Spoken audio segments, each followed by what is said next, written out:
Fais confiance en Dieu. C'est ce qu'on a dit comme premier point pour vivre le repos. Ne compte sur personne.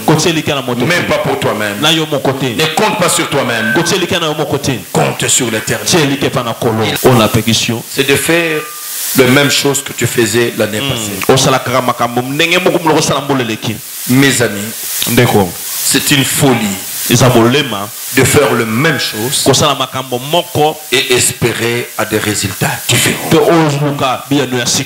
Je réponds, c'est une folie de faire la même chose que tu faisais l'année 2020 et espérer le repos de Dieu. Le repos de Dieu. Quand Dieu te dit qu'il va te faire asseoir avec des grands, tu ne sais pas comment il va le faire. Amen. C'est un metteur en scène. Amen. Quand il te dit quelque chose, il ne te dit pas les voies qu'il va utiliser. Amen. Il ne te le dit pas. Est-ce que le Dieu Tout-Puissant que nous servons chaque jour accorde les repos à ta vie, qu'il accorde les repos à ta santé, qu'il accorde les repos à ton ménage, le repos dans ton foyer.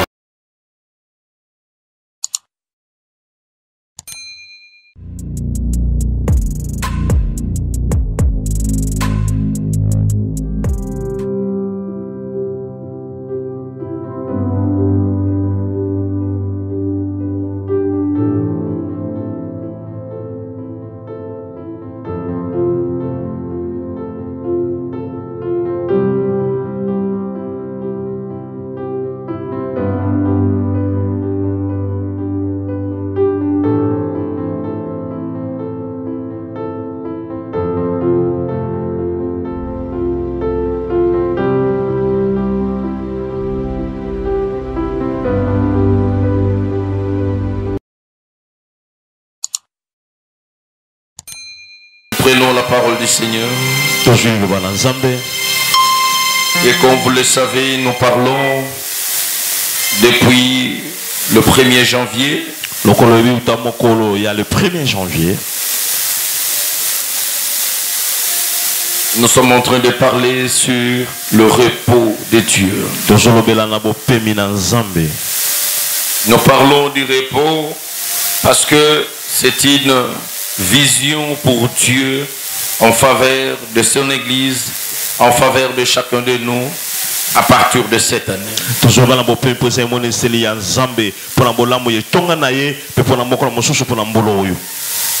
Le repos de Dieu n'est pas le thème de l'année. Je ne suis pas naturellement de cet avis d'avoir un thème de l'année, non. Parce que dans une année, Dieu peut nous parler de beaucoup de choses. Mais seulement quand nous prions, Dieu donne sa vision pour l'année qui commence. Le repos de Dieu, c'est ce que Dieu compte faire dans la vie de tout un chacun à partir de cette année. Ce n'est pas un simple message, c'est une vision. Et l'Église de Dieu est appelée à s'approprier de cette vision. Nous devons entrer dans cette vision. Nous devons fonctionner cette année dans cette vision. Nous devons vivre notre vie avec le Seigneur dans cette vision. La vision du repos. Le Seigneur veut accorder et c'est déjà acté le repos à chacun de nous. C'est pour cela, tout le mois de janvier, j'ai l'obligation en tant que pasteur de te parler sur le repos. Pour que ça ne soit pas un simple slogan pour toi. Pour que ça ne soit pas un simple thème, on a dit non, c'est l'année de repos. Mais tu dois comprendre ce que le repos que Dieu veut nous accorder représente. Nous allons extrapoler le repos dans tous les sens pendant ce mois de janvier. C'est une manière pour moi de t'initier dans le repos de Dieu. Parce qu'il y a des années où ce sont des années de sémence, des années de travail. Il y a un comportement à adopter. Il y a une diligence à avoir. Il y a un sens d'abnégation à observer. Mais il y a 2 années, quand Dieu déclare l'année de repos, il y a des comportements à s'approprier. Il y a le style de prière à adapter. Il y a votre foi qu'il faille orienter dans cette vision du repos. Et c'est pour ces raisons que déjà le mercredi, je commençais à parler du repos. Et je vais parler tous les dimanches, tous les mercredis, tous les vendredis. Nous allons parler du repos et nous allons prier. Mercredi, on a parlé et on a prié. Et bien aimé, je ne veux pas que tu sois en dehors de ce programme. Et j'étais en train de rappeler que l'année avait déjà pris sa vitesse. Et si tu penses que ça n'a pas encore commencé, il y a déjà plus d'1 semaine passée. Et il y en a que 52. Donc cela veut dire sur les 52 semaines, tu as déjà perdu 1 semaine. Donc ne pense pas comme si l'année n'a pas encore commencé. Non, nous sommes encore en fête. Non, la fête sera tous les jours. Parce que l'année du repos, ce n'est pas l'année de deuil. C'est l'année de fête. Vous allez fêter du 1er janvier au 31 décembre. Le Seigneur amènera la fête dans votre cœur, dans votre vie, dans votre foyer, dans votre famille. Le repos de Dieu. Et nous sommes sur notre texte de Matthieu 11. Matthieu chapitre 11. À partir du verset 20 jusqu'au verset 30. Verset 20 jusqu'au verset 30. Nous allons encore lire ça. Nous avions lu ça le mercredi. On va encore relire.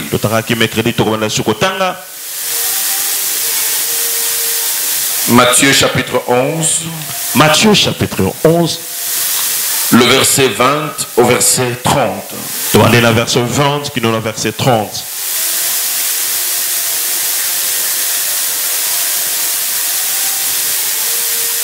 Nous lisons la parole du Seigneur.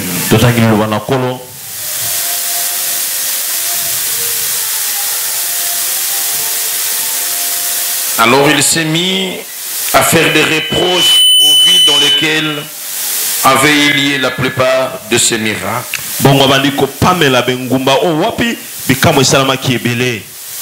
Parce qu'ils ne s'étaient pas répandus. Malheur à toi, Chorazin. Malheur à toi, Betsaïda. Car si les miracles qui ont été faits au milieu de vous avaient été faits dans Tyr et dans Sidon, il y a longtemps qu'elle se serait répandue en prenant le sac et la cendre.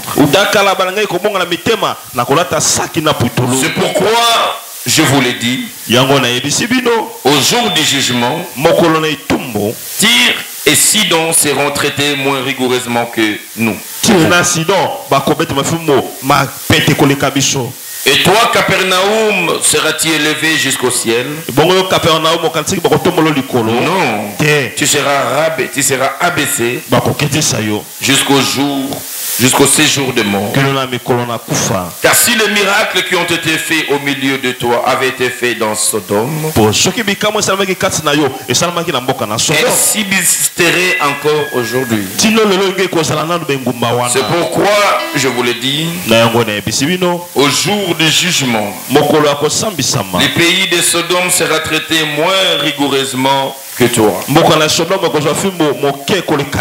En ce temps-là, Jésus prit la parole et dit: je te loue, Père, Seigneur du ciel et de la terre, De ce que tu as caché ces choses aux sages et aux intelligents. Et de ce que tu les as révélées aux enfants. Oui. Père, je te loue de ce que tu l'as voulu ainsi. Toutes choses m'ont été données par mon Père.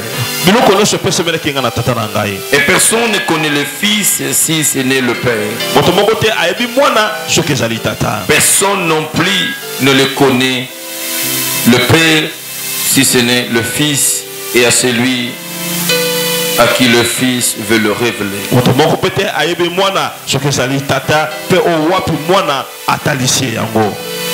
Venez à moi, vous tous qui êtes fatigués et chargés, et je vous donnerai du repos.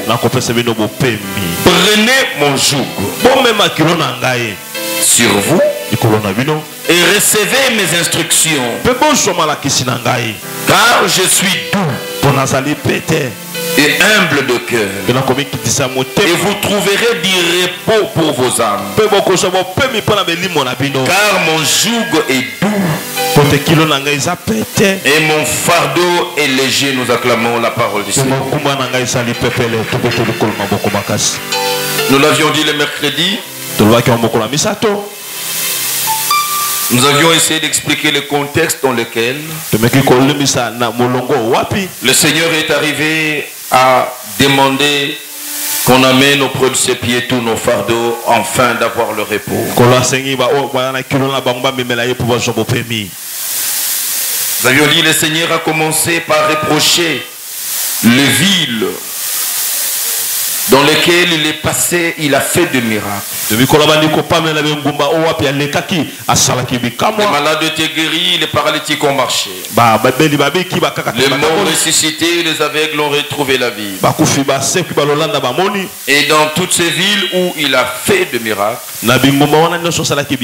le Seigneur s'est plaint pour dire malgré tout ce qu'il a fait, malgré son accompagnement, malgré son amour, malgré le pain multiplié, malgré le mort ressuscité, malgré ce qu'il a fait en chacun de nous. Chacun de nous peut se greffer dans cette liste. Il a des choses qu'il reconnaît que ça c'est Dieu qui me l'a donné. Chacun de nous au début de cette année, il peut promener un regard rétrospectif sur l'année passée et voir les traces de Dieu dans sa vie, et voir le signe, le prodige et le miracle de Dieu dans sa vie, voir l'amour, la compassion, la miséricorde de Dieu dans ta vie. Chacun de nous, il peut le voir de manière singulière. Parce que tu vas te voir, tu vas voir comment tu as mené ta vie. Réveille-moi cette soeur qui a mis de chevet, l'acheter où? Il vient dormir ici. Il faut suivre le message. On ne peut pas commencer l'année à 10 h, tu dors. Quand tu es au grand marché, il n'y a plus de sommeil. Tout le monde a quelque chose en regardant sa vie où il va voir que non, le Seigneur était avec lui. Le Seigneur m'a accompagné. Le Seigneur m'a donné. Le Seigneur m'a protégé. Je suis vivant, je suis debout aujourd'hui, c'est grâce à lui. Mais vous savez, quand le Seigneur fait toutes ces choses, papa, maman, il attend aussi des choses dans chacun de nous. Et ce que Dieu attend de nous, quand nous ne le faisons pas, le Seigneur revient Et il commence à faire des reproches à toutes ces villes. Il fait des reproches à chacun de nous pour dire des choses que j'ai faites dans votre vie. Le signe, le prodige, le miracle, mon accompagnement, mes orientations, ma protection, ma bonté, ma sécurité. Qu'est-ce que je n'ai pas fait pour vous? Église, les témoins de Christ restaurés. Qu'est-ce que je ne vous ai pas donné? Où est-ce que vous étiez seul? Je n'étais pas là. À quel moment vous êtes senti seul? Ma main était absente. J'étais avec vous. Je suis resté fidèle malgré votre infidélité. Et le Seigneur, il revient pour commencer à nous reprocher. Pour dire, mais si ce que j'ai fait pour vous toute l'année 2022 ne vous amène pas à vous transformer, ne vous oblige pas à changer, le Seigneur dit alors vous serez rigoureusement jugés. Ce que j'ai fait avec vous, si je l'avais fait du temps de Sodome, Sodome serait encore en vie jusqu'aujourd'hui. Ça doit pénétrer nos cœurs. Oui, nous parlons Sodome et Gomorrhe, il y a eu des mal, il y a eu de ceci, il y a eu de cela. Et le Seigneur a détruit Sodome et Gomorrhe. Mais ici, c'est Jésus qui parle. Il dit ce que je fais avec vous et les témoins de Christ restaurés. Ce que je fais avec chacun de vous individuellement. Je ne l'ai pas fait à ceux qui étaient du temps de Sodome. Parce que s'ils avaient autant de grâce, autant de visitations, autant de miracles, de bonté que je vous ai accordé, ces hommes de Sodome et Gomorrhe, leur vie allait changer. Ces hommes de Sodome et Gomorrhe ne resteraient pas dans leur mal. Mais vous avez eu ce que eux n'ont pas eu. En termes de bonté, en termes de grâce, en termes de miséricorde, d'accompagnement, de bénédiction. Mais le Seigneur se tient au début de cette année pour nous reprocher. Mais pourquoi cela ne vous a pas aider dans la pédagogie des changements? Pourquoi cet amour de Dieu ne pouvait pas vous contraindre à ne pas m'abandonner, à ne pas me faire mal? Ça, c'est le Seigneur qui parle. Pourquoi? C'est alors qu'il va parler du problème de repos. Il dit, écoutez, venez à moi. Venez à moi. Vous tous qui êtes fatigués. Vous tous qui êtes chargés. Vous tous qui avez de fardeaux. Déposez-les en moi. Et je vous donnerai du repos. Prenez mon joug. Donc le repos de Dieu est synonyme à prendre le joug de Dieu. Tu as un poids qui pèse sur toi. Et c'est ce poids qui te crée même des problèmes de santé. Tu as des angoisses régulièrement. Tu as des dépressions de façon permanente. L'anxiété, de soucis, de stress.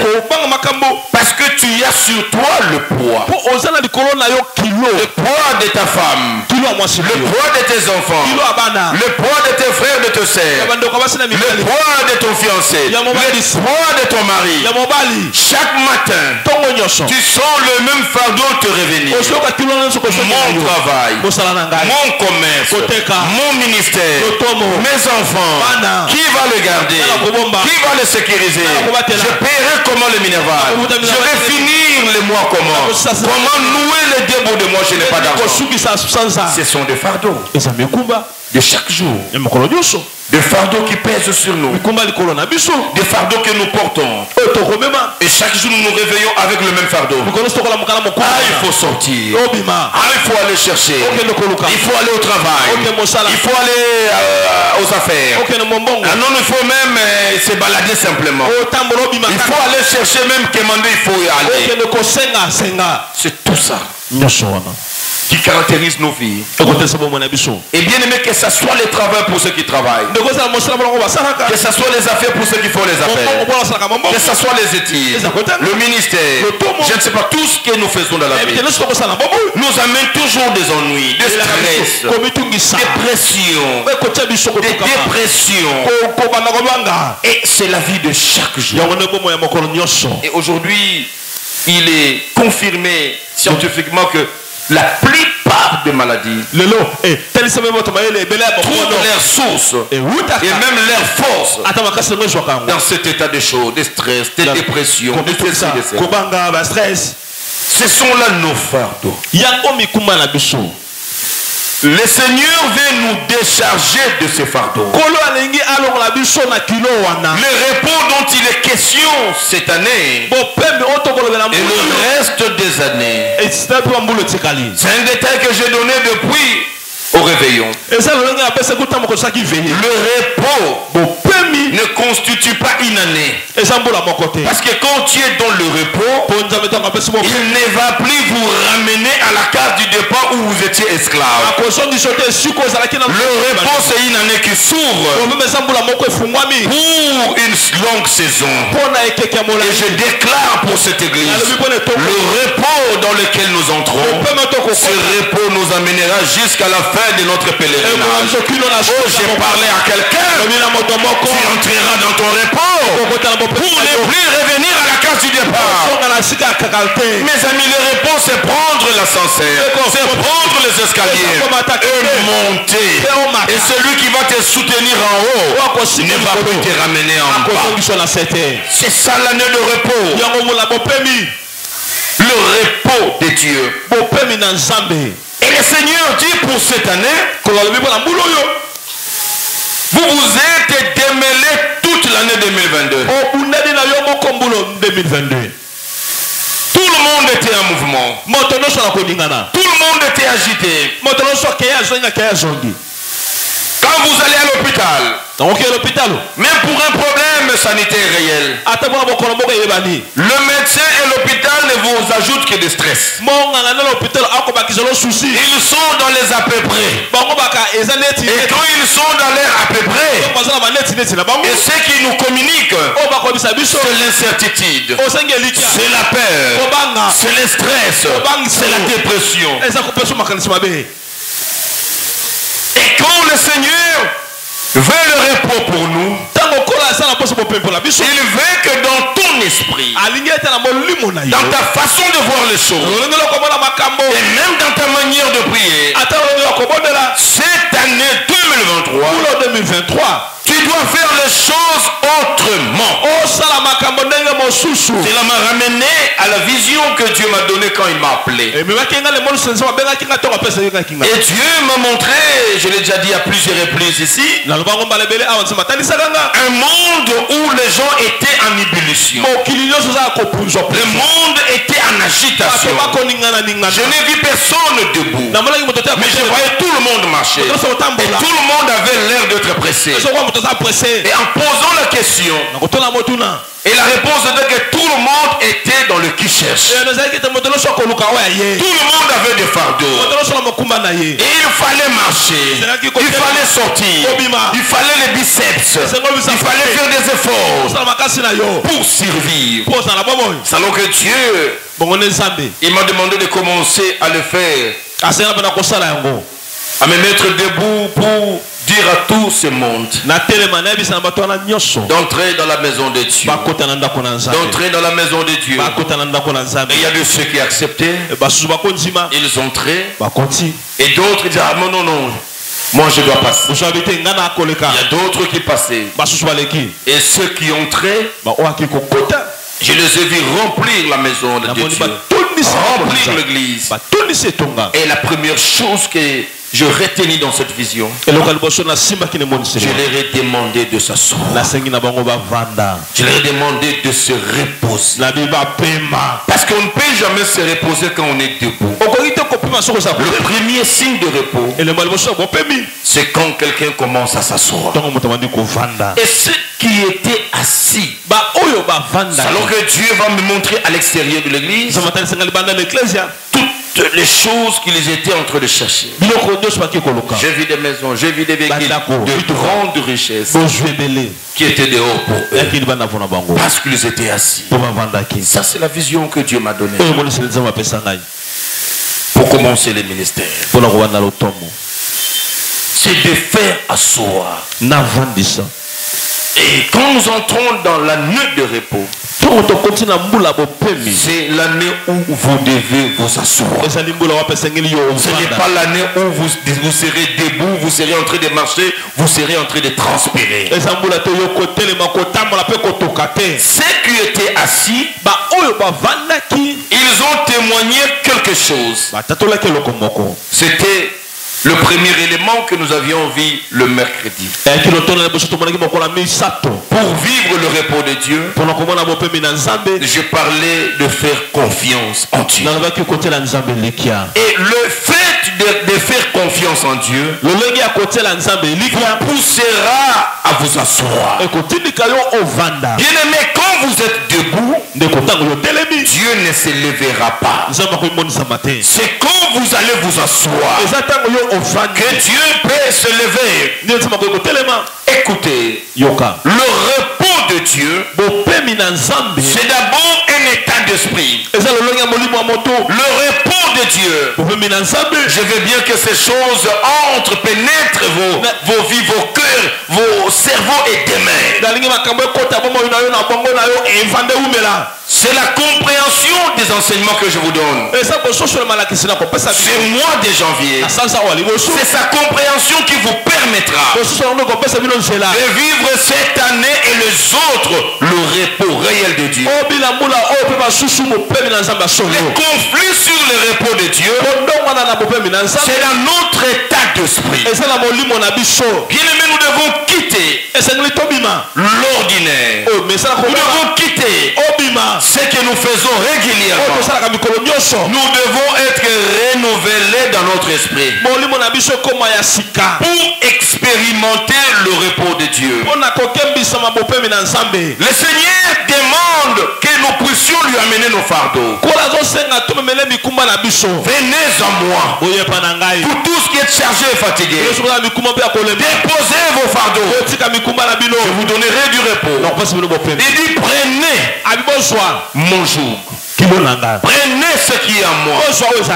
Le Seigneur aussi a son joug. Le Seigneur aussi a son fardeau.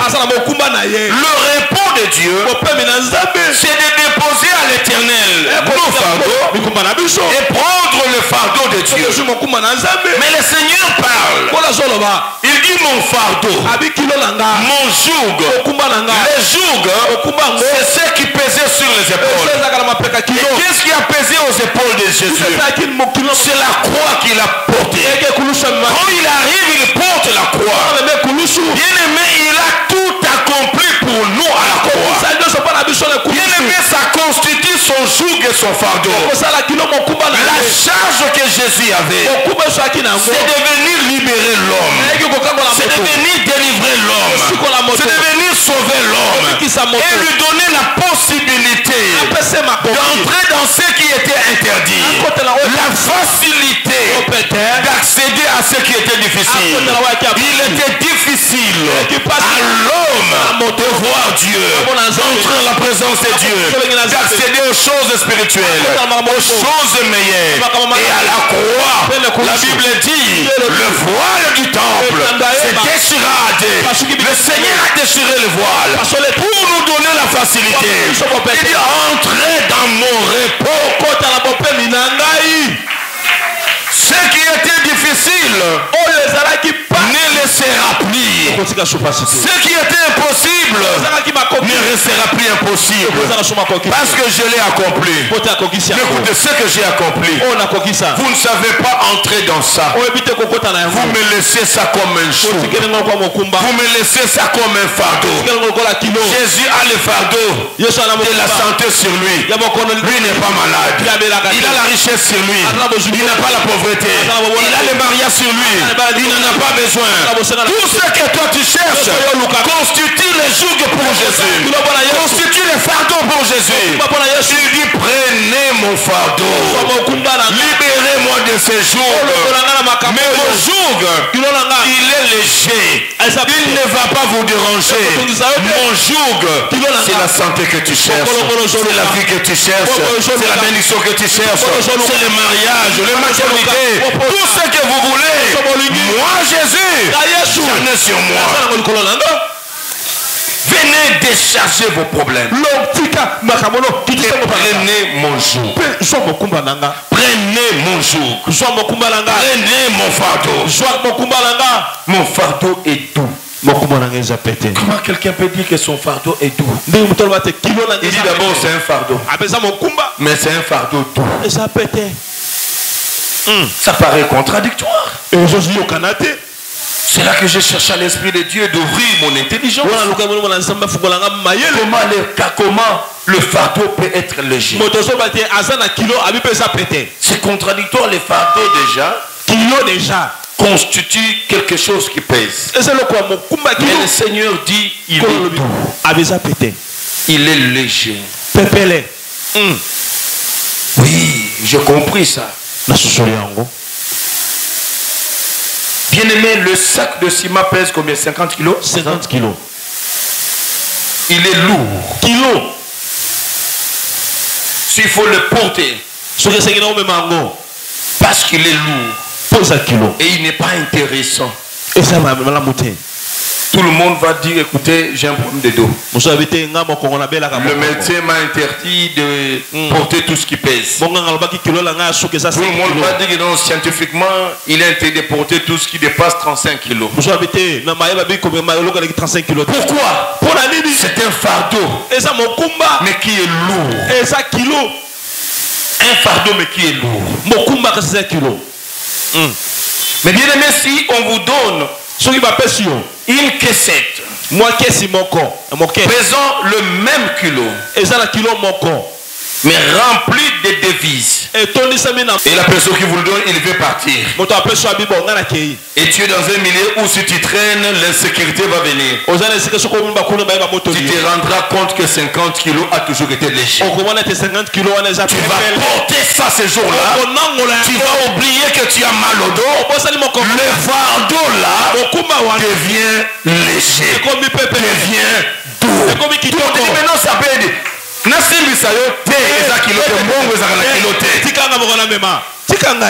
Le fardeau de Dieu, il est léger. Le fardeau de Dieu, il est doux.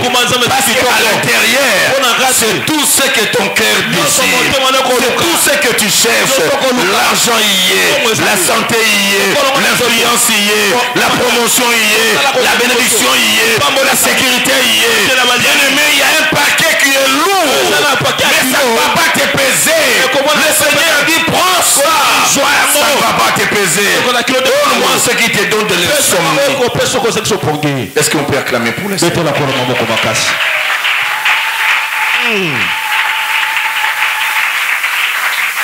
Amen. Le fardeau de Dieu, il est léger. C'est un état d'esprit.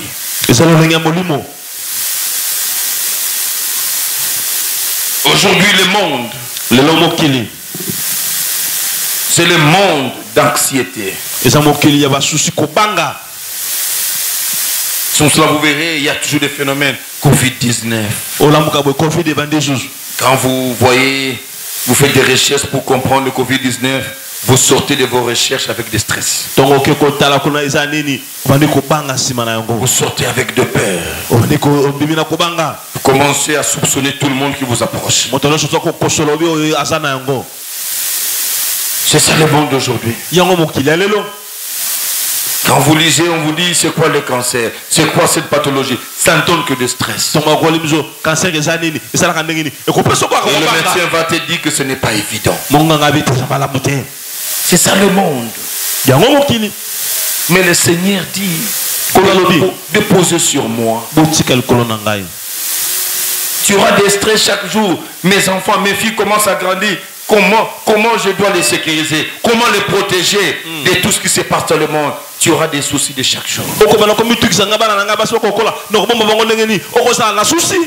Imaginez quand vous aimez beaucoup votre fils ou votre fille. Et il commence à avoir de malaise de santé.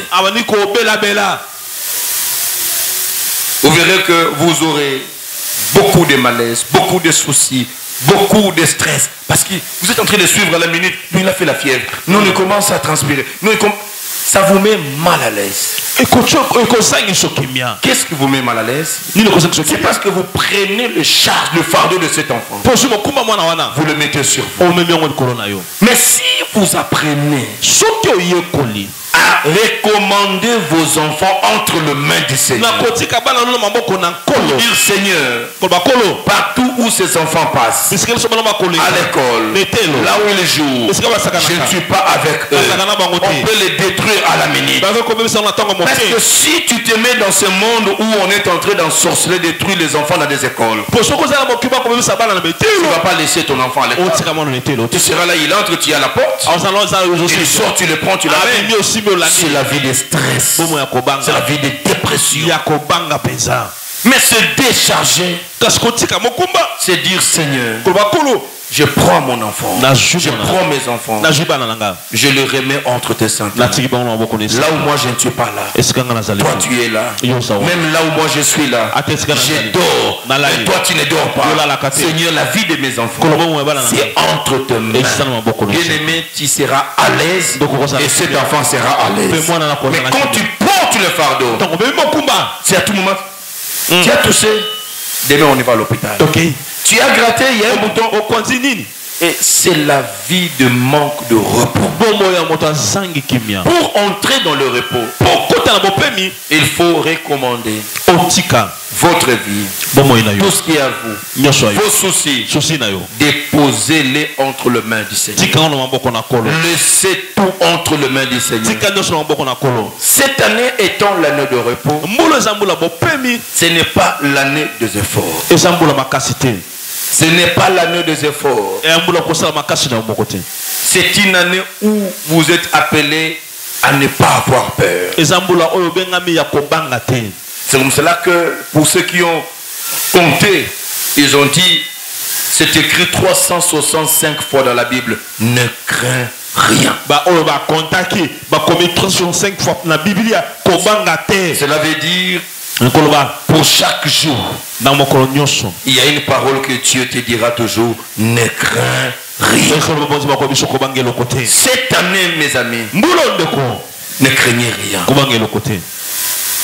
Ton problème de voyage, de santé, de ceci, de cela, je suis venu te dire, cette année, ne crains rien. Dépose tout entre les mains du Seigneur. Aussi longtemps que tu vas engager les efforts, le Seigneur ne viendra pas. Il ne viendra pas. Un jour, il dit à ses disciples, passons de l'autre côté. Et chemin faisant, le Seigneur dormait. Dormir.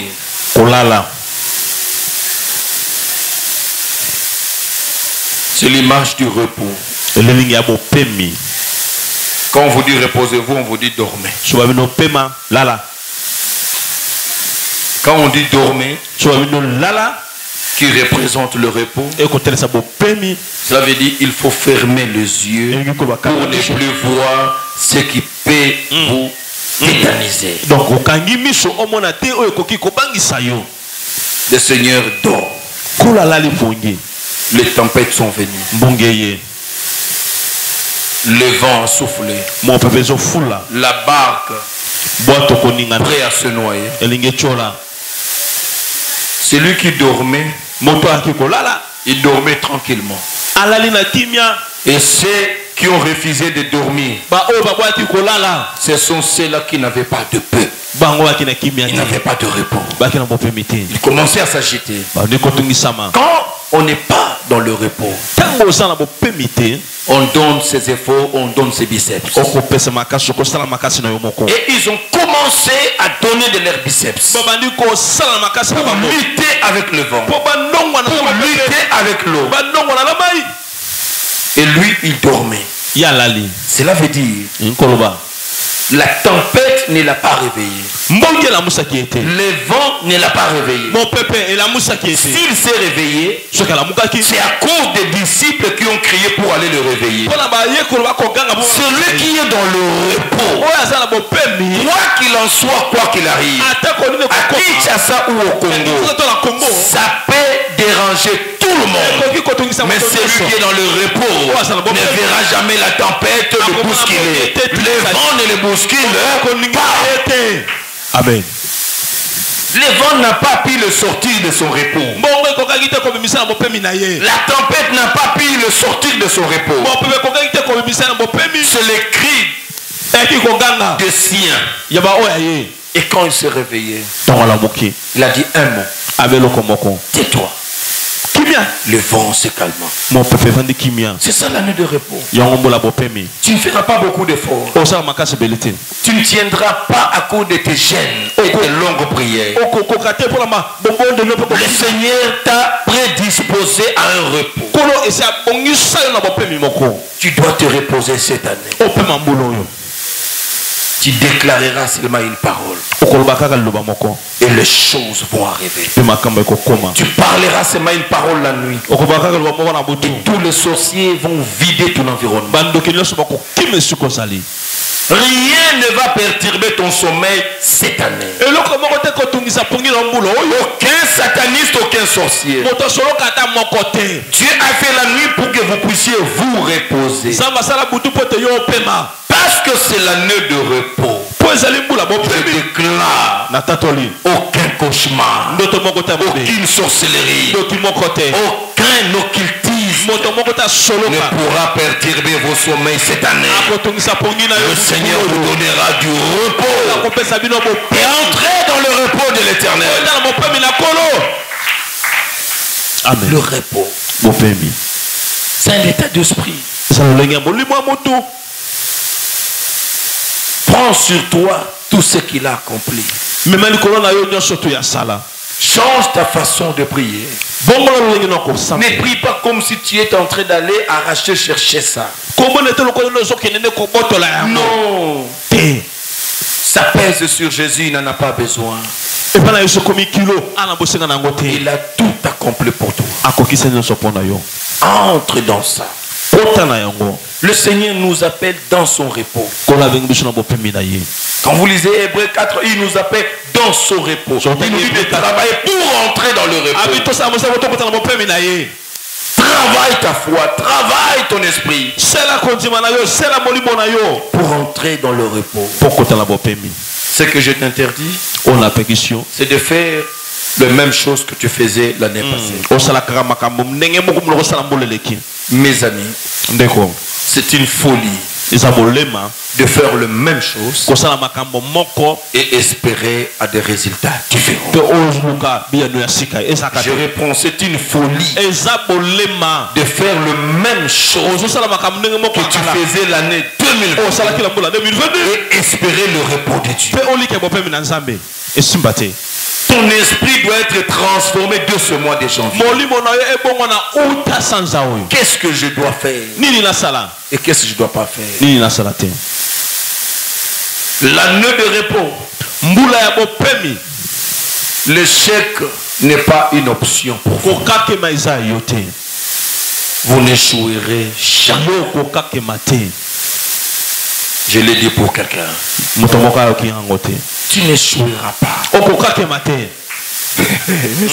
Amen. J'ai le témoignage à vous donner. Le repos, c'est le repos. Amen. Quand Dieu vous donne le repos, c'est le repos. Amen. Et quand on fait confiance en Dieu, il révèle que Dieu, cette année c'est l'année de repos. Tu ne feras pas les efforts, mais Dieu te donnera les succès, le repos de Dieu. Quand Dieu te dit qu'il va te faire asseoir avec des grands, tu ne sais pas comment il va le faire. Amen. C'est un metteur en scène. Amen. Quand il te dit quelque chose, il ne te dit pas les voies qu'il va utiliser. Amen. Il ne te le dit pas. Mais quand Dieu vous accompagne, la Bible dit, quand Dieu approuve le voie des justes, il dispose même ses ennemis. Il faut faire confiance en Dieu. Cette année, ne fais pas de efforts. Fais confiance en Dieu. C'est ce qu'on a dit comme premier point pour vivre le repos. Ne compte sur personne. Même pas pour toi-même. Ne compte pas sur toi-même. Compte sur l'Éternel. Et l'année a commencé. Cette année, Seigneur, je compte sur toi. Il y a des années antérieures, je fais des efforts. J'ai cherché, j'ai lutté, mais rien n'a changé. Cette année, je compte sur toi. Le médecin m'a suivi toute l'année. Il n'y a pas de changement remarquable. Cette fois-ci, je te fais confiance. Bien-aimé, quand vous ne faites pas encore confiance en Dieu, Dieu ne viendra pas agir. Vous savez, je finis par ce que je vais dire. Je me suis rendu compte que chaque fois que vous portez votre problème sur vous et vous voulez le résoudre avec le médecin, ce qui vient n'est que déception. Ce sont des stress. Vous savez, j'ai donné mon témoignage de dimanche et à la veillée plutôt comment j'ai été 2 fois empoisonné.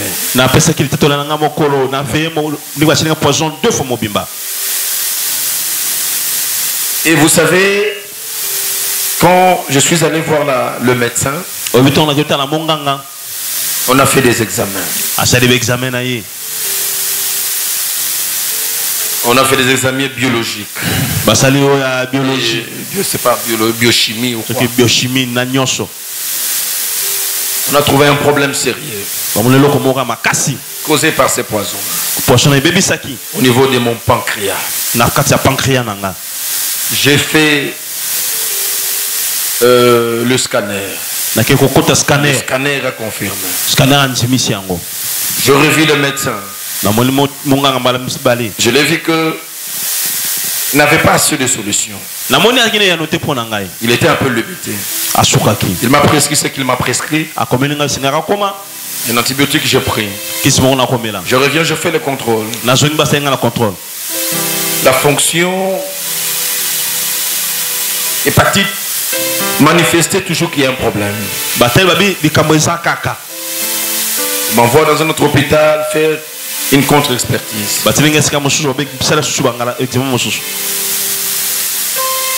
Je fais dans un centre où le médecin directeur m'a envoyé. Je pars, les résultats sont contradictoires. Le médecin traitant dit non, ne fait pas confiance à ces labos.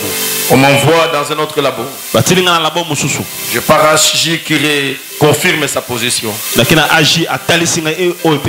Après, je me suis dit, mais je donnais la place au diable de jouer avec moi. Alors tout ce qu'ils sont en train de faire là, c'est pour me stresser. Ça me stresse, ça me déstabilise. Il faut commencer à courir, aller. Les jours où j'ai déchiré ces résultats, vous n'avez pas d'idée. J'ai décidé que c'est fini. Mais comment on m'a dit non, je laisse ça entre les mains du Seigneur. Il va s'en occuper. Certainement. Vous savez, au fur et à mesure, ils sont en train de vous suivre. Avec des questions, vous sentez des douleurs. Vous savez, même quand il n'y a pas de douleur, dans ton esprit, tu peux commencer à provoquer des douleurs.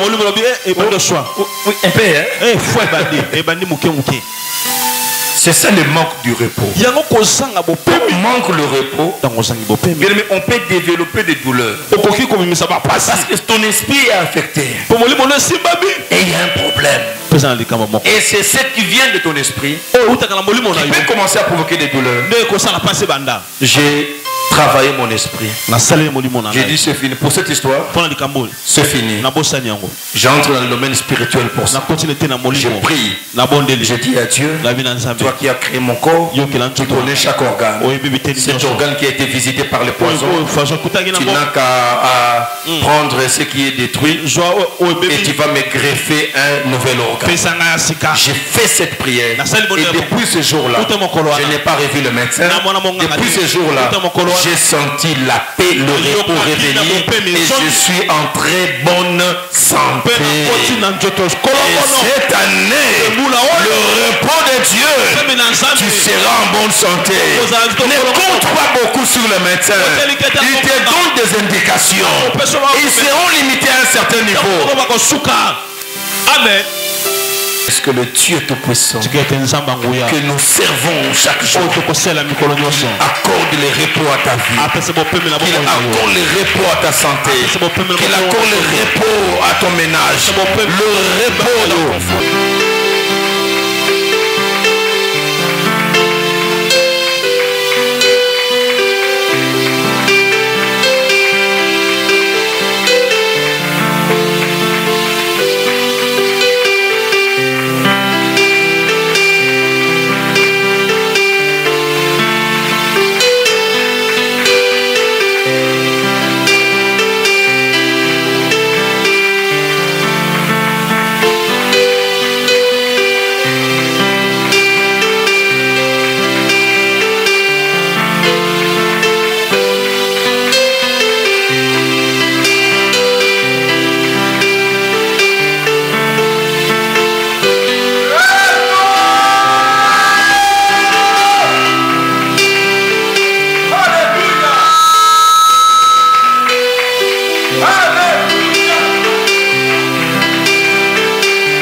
Le repos est arrivé.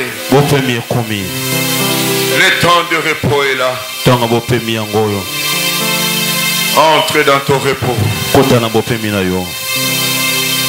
C'est fini les soucis. C'est fini le stress. Fini les inquiétudes. Le repos est arrivé. Le repos est venu. Entre dans ton repos. Entre dans ton repos.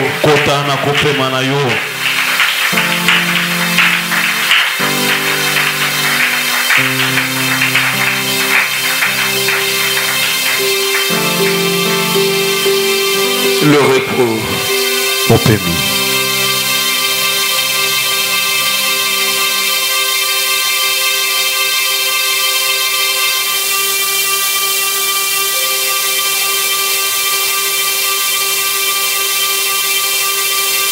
Alléluia.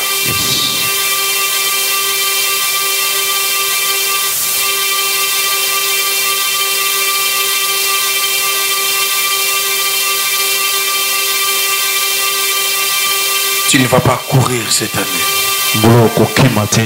Tu ne vas pas transpirer cette année. Je vois l'image de la tortue qui marche. Et Dieu me dit, vous marcherez sûrement cette année comme des tortilles. Vous n'allez pas transpirer. La tortille marche lentement. Elle mange lentement. Elle n'est pas vulnérable. Car sa sécurité est avec elle. Et la tortille a une moyenne de vie de 100 ans. Elle peut vivre longtemps, même 100 ans. Le diable, Satan, il rôde autour de vous comme un lion dévorant. Mais tu seras comme une tortue dont le lion ne pourra jamais avaler, ne pourra jamais détruire. Tu marcheras dans les repos même entre les pattes d'un lion. Un lion ne te fera rien. Le diable détruira ce qu'il pourra détruire, mais pas toi. La pandémie détruira ce qu'elle voudra détruire, pas toi. Le Seigneur te met dans le repos, sous l'abri du Très-Haut, à l'ombre du Tout-Puissant. Tu deviens invincible, indestructible. C'est ça ton année. Gloire au Seigneur. La deuxième vision que je viens voir, je vois un nouveau drapeau planté en ces lieux. Je vois ce drapeau qui flotte au rythme du repos. Amen. C'est fait. C'est accompli. Merci Jésus. Merci Jésus. Parce que tu viens de confirmer ton repos pour ton église, ton repos pour ton peuple. Reçois l'honneur, reçois la gloire, reçois les acclamations. Au nom de Jésus-Christ, nous avons ainsi prié. Nous disons Amen avec les acclamations.